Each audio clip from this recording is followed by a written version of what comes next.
just happened. We were both vulnerable. I guess hindi sila okay ni Betsy. And I saw Mark.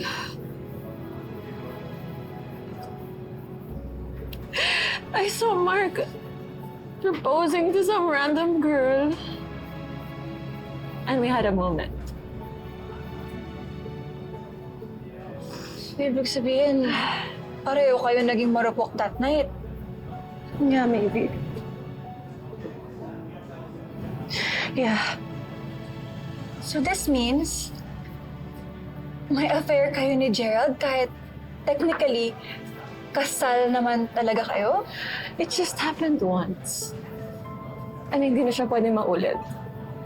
Like, you know, nagsisisi ako kasi alam ko may nasaktan kami. Pag nalaman to ni Betsy, she's gonna get really hurt.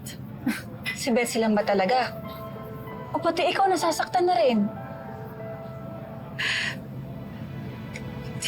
Hindi pwede yung nararamdaman ko.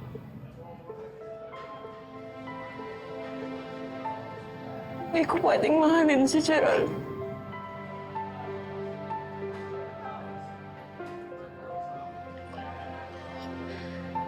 Hindi ko siya pwedeng mahalin. Yan na nga pa sinasabi ko eh. Ayan na, may feelings ka na kay Gerald. At yung mga luhang yan, mamahal na yan, girl. Maki, masarap mahalin si Gina. Doon ako natatakot eh. Ayoko mahulog yung loob ko sa kanya. Kasi wala talaga mangyayari sa inyo kung hindi ka talaga attracted kay Gina in the first place. Sorry na lang kay Betsy, pero baka naman kayo talagang meant to be sa huli. Bro, hindi kami okay ni Betsy ngayon. Pero siya ang dahilan kung ba't ako nandito, di ba? Dahil mahal ko siya. At ayoko siyang saktan. Okay. Since may something na kayo ni Gina, technically nasaktan mo na si Betsy. Nako, mahirap yan. Paano ka makakasiguro na hindi na to mauulit? Eh mag-asawa nga kayo ni Gina.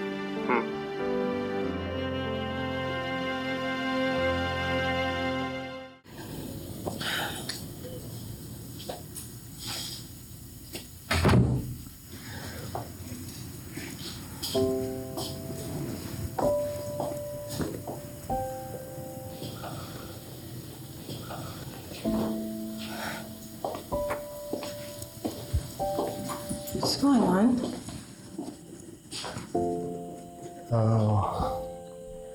Tatawagan sana muna kita eh. Para magpaalam.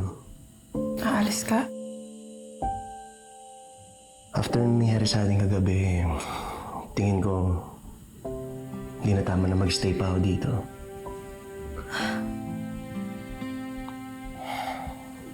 Galit ka ba sa akin? Gina. Hindi. Hindi ako magagalit sa'yo. Nagagalit ako sa sarili ko kasi naging mahina ako.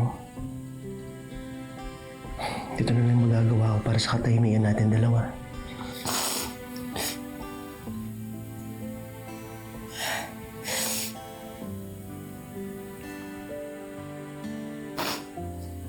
Tulungan na kita.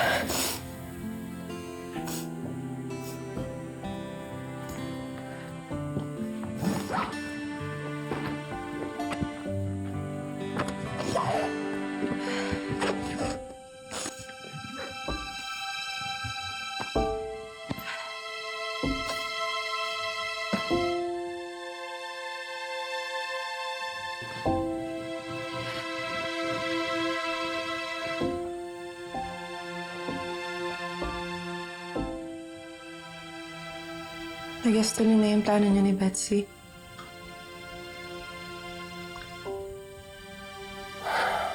Kung okay lang sa'yo. May magagawa ba ako?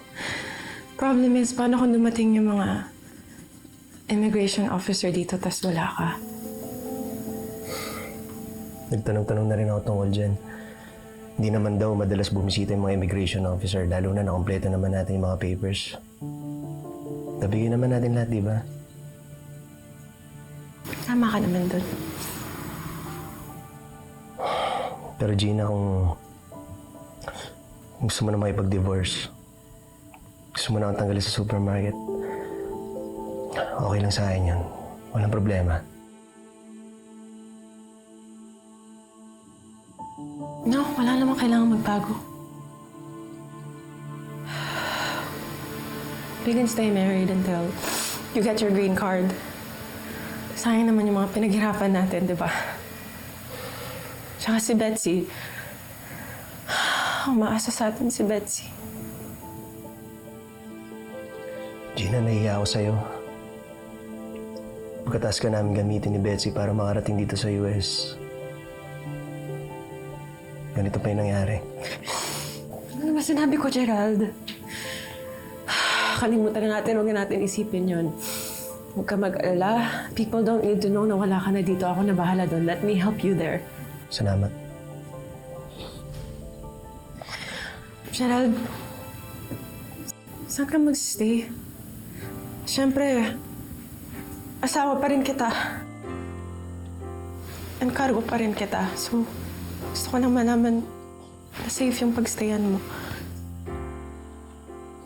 Sabihan na lang kita, ha? Hindi ko pa rin talaga alam kung saan.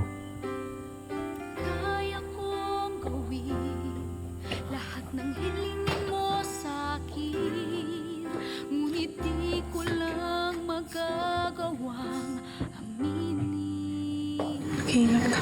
Habang tayo'y magkasama, di ko mapigilang mahulog ang damdamin ko sa'yo. Kahit mukha mang imposible na ako'y ibigin mo, o bakit di ko magawang di na lang ikaw ang siyang ibigin ko. Mapapagod din ang aking puso, di mabuti ang umasa ng walang Naputulan tayo ng kuryente kanina lang. Kaya ako sa'yo. Mag-video ka na lumuluha ka ng dugo. Padala mo doon. Baka sakaling maawa sa'yo, balikan ka. Gina, Ako na. Galit ka ba sa akin? Ba't ba ganyan ka magsalita sa akin? Gusto mo maging sweet ako sa'yo? Hindi naman tayo totoong mag-asawa, Gerald. So don't expect me to play the role of loving wife. Di rin naman kita mahal eh. So quits na. Salamat sa padala mo, ha? Oh, alam mo na, next. Pag-iipunan mo na yung pamasahe ko papunta dyan. Mark, parang pag tumatawag ako, wala kang gana. I'll be conducting a home visit today to further assess Mr. Gerald application for his permanent resident card or green card. It doesn't look like your husband lives here. It may affect on his application, and he could be deported. If you find out that your marriage was a fraud, your status here as a U.S. citizen will be affected.